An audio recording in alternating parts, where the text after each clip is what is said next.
Les animaux sont nos amis, ce sont nos amours. Les animaux nous aiment et nous les aimons. Pour comprendre la relation que nous avons avec l'animal, il est important de percevoir l'intelligence.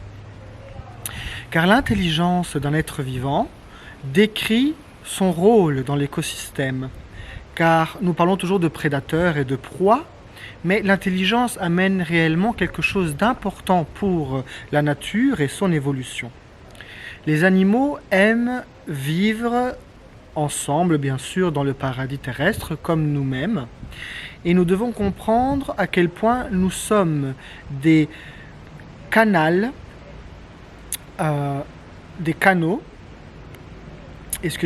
supérieurs aux animaux par notre intelligence. L'être vivant qui est le plus intelligent est un être vivant qui est un plus grand canal au niveau de la vie. L'homme est le plus grand de ces canaux sur la terre. C'est ainsi qu'il a une plus grande responsabilité, car l'homme peut créer beaucoup de mal, autant que de bien. Bien sûr, le mal à un moment ne peut plus continuer, donc nous allons quantifier et continuer seulement avec le bien. Mais les animaux aussi ont le libre arbitre. Ainsi, nous devons être ce canal qui amène l'Atlantide, le paradis sur la terre. Les animaux sont très particuliers parce qu'ils ont un ego aussi, bien sûr, et ils l'utilisent afin de dominer, d'arriver à la domination. Le chasseur, le prédateur, utilise la domination aussi pour intimider sa proie afin de l'attraper. Parce que quand la proie a peur, elle est moins vigilante. Ainsi, la proie aussi est très attentive et elle utilise son ego afin de s'assurer toujours les plus grandes possibilités de survie. Elle ne va jamais s'octroyer le bénéfice du doute. Ainsi, elle fuit tout de suite. L'animal sauvage, pourtant, recherche toujours aussi le divin, afin de vivre sa sexualité, afin de vivre son destin sur cette terre. Et il y a donc réellement ce même comportement chez l'homme, mais l'homme, par son intelligence, doit comprendre qu'il est conscient qu'il peut amener ce paradis beaucoup plus rapidement et beaucoup plus complètement, en tout cas plus rapidement que l'animal.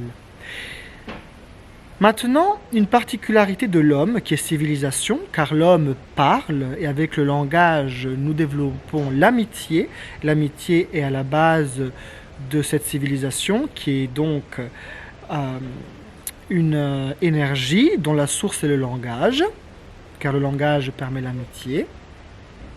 L'homme peut apprivoiser. Apprivoiser un animal est quelque chose d'assez intense parce que lorsque l'animal n'est pas très dangereux, de toute façon cela est très amusant de pouvoir s'unir totalement avec l'animal que nous aimons ou l'animal que nous voulons adopter.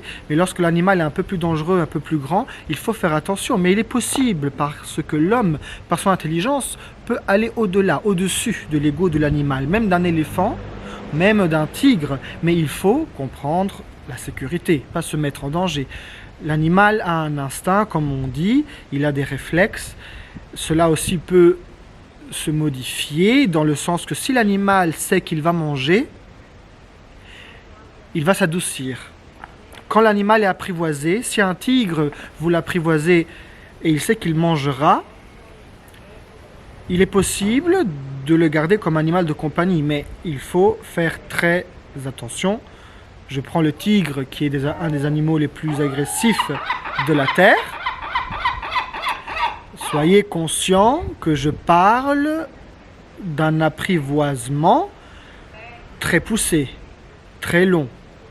En tout cas, il est possible, c'est pour ça que je le mentionne. Mais parlons de l'animal en général, même les animaux qui sont moins dangereux. Cet apprivoisement est magnifique. Dans le paradis, les animaux font un avec les humains.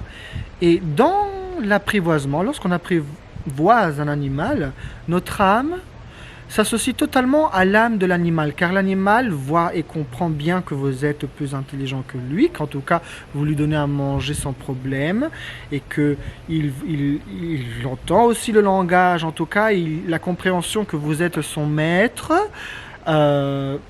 advient sans problème, et il va totalement s'adonner à vous, car sa survie dépendra de vous. Là, il sera réellement possible de s'associer avec cet animal et de pouvoir même lui permettre de s'évoluer et de se développer. Il est vrai que dans la nature, pour la faire évoluer, pour lui permettre d'évoluer correctement, il faut la laisser tranquille, telle qu'elle est. Cela aussi est vrai. Mais il est aussi beau dans la nature d'apprivoiser un autre animal, puisque nous sommes nous aussi des animaux, en tout cas nous sommes tous des êtres vivants, et cette relation entre l'être humain, être vivant, avec un autre animal terrestre, être vivant, est très particulière et elle est réellement un élément à considérer aussi dans le paradis. Des petits singes, des petits insectes, des petits chiens bien sûr, il faut faire aussi attention à respecter la nature pour ne pas promouvoir le braconnage ni le pillage, ça c'est très important. Mais dans le paradis, l'animal, dans son destin, peut rencontrer un humain dans le destin. Si nous sommes dans un grand paradis, l'Atlantide sur la terre, et que nous sommes très équilibrés, l'animal entre dans notre vie aussi. Les animaux sont rapidement, en tout cas, apprivoisés, et il y en a beaucoup. De toute façon, l'animal sera nombreux. Il y aura beaucoup d'animaux sur la terre. Il proliférera. Donc, c'est réellement cette vision du paradis où nous faisons un avec les animaux et la nature, qui est une histoire véritable. Attention aux carnivores. Atlantis Lux et la Roca.